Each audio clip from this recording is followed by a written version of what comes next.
Olá pessoal, vamos continuar nossas aulinhas? Agora a gente fala sobre os, os principais grupos aí de anerídeos, tá? E a gente começa com o grupo dos poliquetas. Vai ser o mais diverso, né? Vai ter mais de 10 mil espécies descritas. Esse número é um número que está aí no capítulo do livro do Brusca, que está disponível para vocês. Só que esse capítulo é um livro mais antigo, né? Então hoje em dia esse número deve estar bem maior. E aí uma das principais características de poliqueta vai ser essas várias cerdas ao longo do corpo. E é a característica que dá o nome ao grupo, né? Poli, várias, queta, cerdas. Tá? E aí só lembrando vocês, né? ah, como é que é o corpo deles, né? Você vai ter a maioria deles com parapódios desenvolvidos, né? Então aqui seria um nereídeo, né? Então, vários parapódios aqui ao lado do corpo, então várias cerdazinhas também.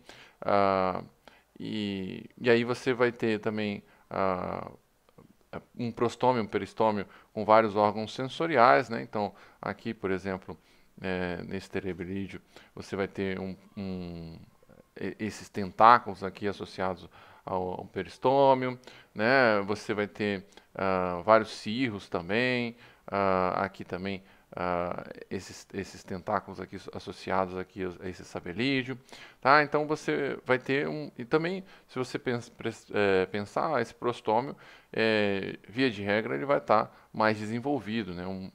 Para também abarcar esses apêndices que vão ter aí, esses apêndices mais anteriores. Uma característica bem marcante aí desse grupo é que ele não tem, não tem um clitelo, né, que é essa região mais associada à reprodução lá dos clitelata, que vai ter em oligoqueta e em hirudinoide. Tá? A maioria desses grupos, desses animais, vai ser dioica, ou seja, tem macho e fêmea separados entre si. Tá? E a gente vai ter formas corporais e hábitos de vida diversos. Então a gente vai ter aqueles organismos, né, que eu já mencionei, que eles são ah, caçadores, né, eles são errantes, não? Então eles ficam andando, né, como esse daqui, que vão ter forma de corpo mais homônoma. A gente vai ter também esses outros organismos que são tubícolas, né? Vão ter organismos, e aí eles, como são tubícolas, eles têm modificações no corpo para esse tipo de vida, né? A gente vai ter também os organismos que são que fazem galerias, né? Fazem galerias em forma de U, por exemplo, aqui um quetopterídeo, né? E com várias adaptações, modificações no corpo para se encaixar nesses diversos tipos de hábitos de vida, certo? E aí a gente vai e passa aqui para clitelata. Clitelata ele já vai ter menos espécies, né? Então vão ser mais de 6 mil espécies descritas. E a gente vai ter também aí um conjunto de espécies maiores, né? Provavelmente tem mais espécies aqui para oligoqueta, né? Não clitelata, mas oligoqueta. Característica bem chamativa, né? Quando a gente compara lá com poliqueta, você não tem parapódios nesses grupos, né? E você vai ter poucas cerdas. Essas cerdas aí, só lembrando que elas são extremamente importantes para o grupo, mas elas são poucas quando comparados aí com poliqueta. E aí a gente vai ter estruturas sensoriais cefálicas bem reduzidas. Isso é óbvio, né? Quando a gente olha aqui para o prostômio, para o peristômio, eles estão reduzidos também. E isso tem a ver também com o hábito de vida desses animais, ou da maioria desses animais, que é um hábito de vida muito mais relacionado com cavalarias. Então, um excesso de apêndices, como parapódios ou estruturas sensoriais cefálicas, elas elas atrapalhariam o processo de você entrar no e ficar ah, cavando uma galeria. Por conta disso também o corpo vai ser um corpo mais homônomo, ou seja, os segmentos muito mais parecidos uns com os outros. E aí é uma característica de clitelata, não só de oligoqueta, mas uma característica bem marcante é essa presença aqui do clitelo, essa região aí que a gente já viu na outra aula, que produz o muco e está intimamente relacionado aí com o processo de reprodução, tá? E uma característica bem diferente, esses organismos são hermafroditas, ou seja, o mesmo organismo têm sistema reprodutor, tanto masculino quanto feminino, tá bom? Beleza. E aí a gente fala também dos hirudinoides, tá? Os hirudinoides são sanguessugas, né? O corpo vai ter um número fixo de segmentos, tá? A gente vai ter uma alteração aí, né? Dos segmentos, a gente vai ter essa anelação mais superficial, né? Ou seja, parece que ele tem muito mais segmentos do que ele tem, né? Que se a gente olha superficialmente, né? Então, só olhando a parede do corpo desses animais externamente, a gente imagina que tem muito mais segmentos. Só que quando a gente faz um corte desses animais, a gente percebe que eles têm menos segmentos. Há também uma alteração também grande, porque os espaços celômicos são bem reduzidos no corpo desses animais. Então, esses espaços celômicos eles ficam muito mais voltados, relacionados com a circulação também, fazendo esses seios celômicos, né? Então há uma diferenciação muito grande desses organismos para os outros anelídeos. Tá? Aqui eles vão ter poucas ou nenhuma seda, e aí não preciso nem falar dos parapódios, não tem parapódios também. Tá?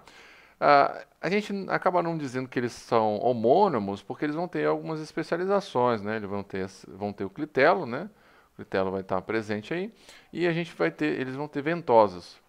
Normalmente tem a ventosa posterior, aqui, ó, ventosa posterior, posterior, posterior, e em alguns casos uma ventosa anterior, tá?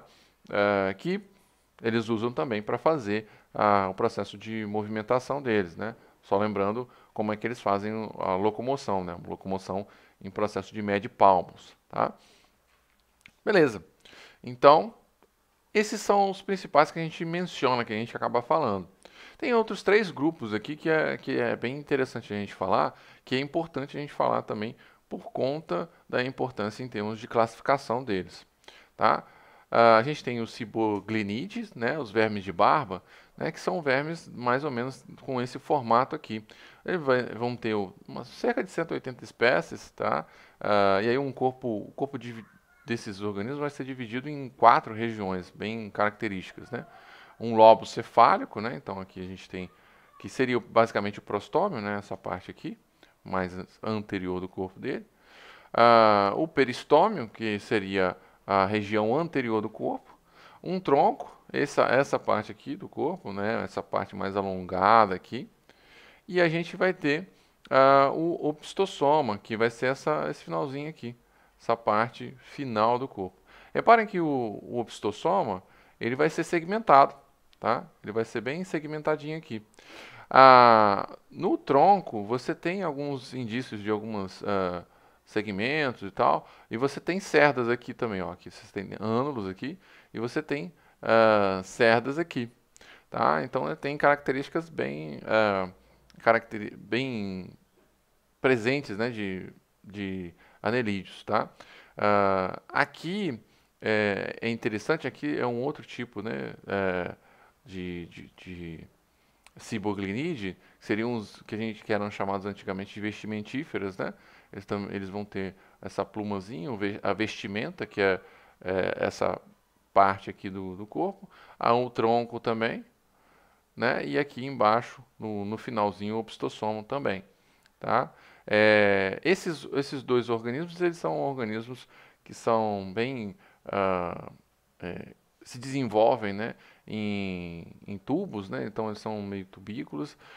Eles possuem segmentos, eles possuem cerda, mas de um modo geral eles não possuem um trato digestivo. Eles vão se nutrir, então como é que eles fazem essa alimentação deles? Eles vivem próximos de fossas termais, eles fazem uma relação simbiótica com algumas bactérias. Então algumas bactérias fazem o processo de quimiossíntese e eles se alimentam a partir dessa simbiose com essas bactérias, tá? Então não tem o trato digestivo, tá? E esses organismos aqui, por bastante tempo eles eram questionados se pertenciam de fato à anélida, aos anelídeos ou não. Hoje em dia já são incluídos como anelídeos. Agora a gente chega aqui em Ekigura, que no livro de vocês, no livro que vocês têm acesso, ele também ele não trata Echiura, nem o próximo grupo, Sipúncula, como Anelídeos. Eles tratam esses dois organismos como filos diferentes, tá? São organismos aí com 200 espécies, Echiura, né? Os vermes de colher, por que vermes de colher, né? Dá para ver aqui.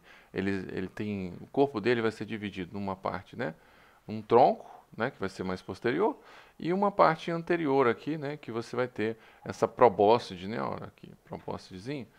Aí a probóscide está bem esticadinha aqui, ela tem uma calhinha, tem uma calha como se fosse um sulcozinho, onde vão ter cílios que vão trazer com muco, né, também, que vão trazer o alimento, um nutriente, alguma coisa que caiu ali, eles vão levando direto lá para a boca do animal, tá? É verme de colher porque parece uma colherzinha, né? Parece uma colherzinha aqui, esticadinha lá em cima da areia, né? Então eles cavam um buraquinho, né? Uma galerinhazinha, ficam lá escondidos e ficam esperando o alimento chegar lá, tá? Por que tinha tanto problema, né? Por que imaginava-se que eles não pertenciam aos anelídeos, né? Porque o corpo não era segmentado, né? Então tem essa questão, essa percepção aí. Hoje já se entende que Echiura já pertence de fato aos anelídeos, tá? Beleza, e aí Sipúncula, da mesma forma, né? Eles vão ter aí cerca de 150 espécies, um tubo, vão ter formar aí um tubo pequeno. Eles não vão ter segmentação ou cerdas, tá? Dessa forma também ficava difícil do pessoal fazer achar que eles pertenciam aos anelídeos, tá? O corpo formado nesse formato de salsicha, né? Então olha só, um formato meio de salsichinha. E aí ele vai ter uma parte anterior, que é essa introverte, né? Ela pode ser vertida ou revertida. E o tronco, né? Essa parte mais posterior aqui do corpo, tá? E aí essa introverte aqui vai ter a região lá que vai ser a boca e alguns tentáculozinhos. Aqui dá para ver um tentáculozinhos aqui, né? Alimentares, tá? Aqui também dá para ver, ó, aqui está invertido, né? Tá dentro do corpo do animal, aqui está invertido, tá? A introverte para cá, para fora. E os tentáculozinhos, aqui a boca vai ser aqui. Ok. Então, por que esses organismos, né, Echiura e Sipúncula, eles foram incorporados aí, onde se entende que eles fazem parte de anelídeos? Então, foram também alguns estudos moleculares, alguns outros tipos de estudos que se assomaram aos estudos morfológicos e chegaram-se a essa conclusão de que eles fazem parte de fato. E aí, com isso, a gente entra na nossa próxima aula, tá? Então vamos lá, vamos finalizar a nossa conversa sobre os anelídeos e a gente vai conversar agora sobre a filogenia, né? A filogenia dos anelídeos. O que se entendia anteriormente com a filogenia de Anélita, né? De anelídeos? A gente entendia que era isso aqui. E é o que vocês têm no capítulo que tem à disposição para vocês, tá? O que está mostrando aí. Então a gente vai ter um ancestral protostômio, celomado, que seria o ancestral de todo mundo que está aqui. E aí a gente tem um ancestral metamerizado. A partir daqui partem os artrópodes e outros organismos parecidos, próximos. E a gente vai ter poliqueta, oligoqueta e iridinoide. Então, oligoqueta e iridinoide formariam aqui um clado chamado clitelata, que seria um clado irmão de poliqueta, certo? Todos homólogos, certo? E aí, o que a gente tem aí com vocês seria poliqueta seria uma classe, clitelata uma classe, oligoqueta e iridinoide subclasses. E Echiura e Sipúncula nem estavam aqui, eles seriam um filo. Então a gente só dando uma olhada aqui nessa outra filogenia, essa filogenia aqui que está no trabalho que a gente já comentou anteriormente, olha só. A Anélida formaria o grupo irmão aqui com artrópoda, né? Então, a unicófora, quelicerata, crustácea, hexápoda. Então, artrópoda, ou o que a gente entenderia hoje como panartrópode, né? Ahn, Só que ele não teria uma relação com pogonófora nem vestimentífera, o que a gente viu na última aula lá, que seriam os Ciboglinidae, tá? Ah, então, ele não teria essa relação com o Ciboglinidae, por essa classificação aqui mais anteriormente, mais anterior. E Equiura e Sipúncula seriam bem mais distantes também, estariam distantes deles. Olha só, veja só que Sipúncula, por essa classificação, teria um relacionamento muito maior, muito mais próximo com Molusca. Tá? Beleza. O que a gente entende hoje? O que a gente entende hoje? O que a gente já percebeu? A filogenia mais atual de Anélida, ela propõe o seguinte, ela está mostrando o seguinte, que a gente vai ter parte de poliqueta aqui na base. Então, olha só, a gente tem poliqueta em parte aqui, mas uma parte de poliqueta seria um grupo irmão de sipúncula. Vejam só, pensem na diversidade morfológica que a gente tem de poliqueta. Então, é uma coisa bem possível que isso aconteça. A gente tem alguns caracteres que ligam esses dois clados aqui. Uma outra coisa que aparece aqui a gente ainda tem outra parte de poliqueta que está aqui, ó, irmão ainda de Equiura. E aí a gente tem Ciboglinidae, irmão de Clitelata. Então percebam, se a gente volta aqui nesse slide, que a gente tinha poliqueta como um grupo monofilético, oligoqueta e iridinoide, né, com Clitelata aqui, ou seja, poligoqueta um grupo monofilético, irmão de Clitelata. A gente e Equiura e Sipúncula, né, fora dessa relação. A gente percebe que hoje Sipúncula, Ciboglinidae e Equiura, eles entram para essa relação, o que faz com que poliqueta, né, seja um grupo parafilético, se a gente só leva em consideração isso aqui, mas como a gente está levando em consideração tudo de poliqueta, seria polifilético. Né? Então, ele não é um grupo natural. Tá? O que a gente entende hoje em dia por poliqueta não é um grupo natural. E aí a gente olha aqui e a gente vê a inserção aqui de Sipúncula, Ciboglinidae e Equiura. Uma outra coisa que a gente tem que perceber também é essa aqui. Se a gente pega Clitelata e joga para cá, ó, aqui seria Clitelata. Aqui é o que a gente entende como oligoqueta. Esses grupos seriam o que a gente entende como oligoqueta, e esse grupo aqui seria o que a gente entende como iridinoide. Iridinoide está monofilético, tá? Você tem aqui, ó, você tem um ancestral, você tem todos os seus descendentes.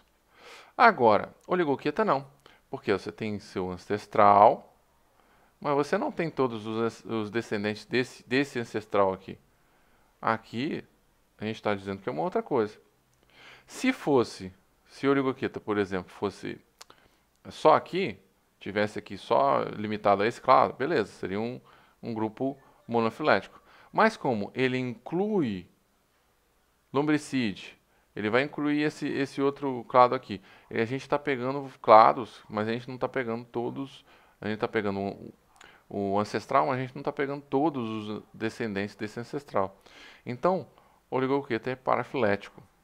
Tá? Então, a compreensão que a gente tem hoje em dia é uma compreensão que tanto poliqueta como oligoqueta não correspondem a grupos naturais. Tá? Embora a gente tenha usado durante essas aulas esses termos e tal, hoje eles não são grupos naturais. A gente não entende dessa forma. Eu usei dessa forma porque era mais fácil da gente explicar os grupos e também era mais fácil porque a gente está usando um material, essa versão do livro que é um pouco mais antiga e ela trata também dessa forma, ela trata separadamente poliqueta, oligoqueta e iridinoide. Tá bom? Então, acho que a nossa aula se encerra por aqui, né, gente? Foi ótimo conversar com vocês essa semana. E eu fiquei devendo para vocês uma atividade que eu vou mandar para vocês, uma atividade que não vale nota, é só uma atividade de fixação. Essa semana eu mando essa atividade para vocês. É só uma atividade de reflexão, tentando pensar aí na matéria e também tentando pensar em como que vocês fariam para usar esse do conhecimento de análise de anelídeos no seu dia a dia, tá bom? Mas eu vou explicar direitinho na atividade que eu vou mandar, beleza? Então é isso aí, muito obrigado pela oportunidade de novo. A gente conversa e eu vou entrar no fórum lá para ver algumas dúvidas. Eu vou tentar tirar as dúvidas de vocês, ok? Falou, gente, um abraço, até mais.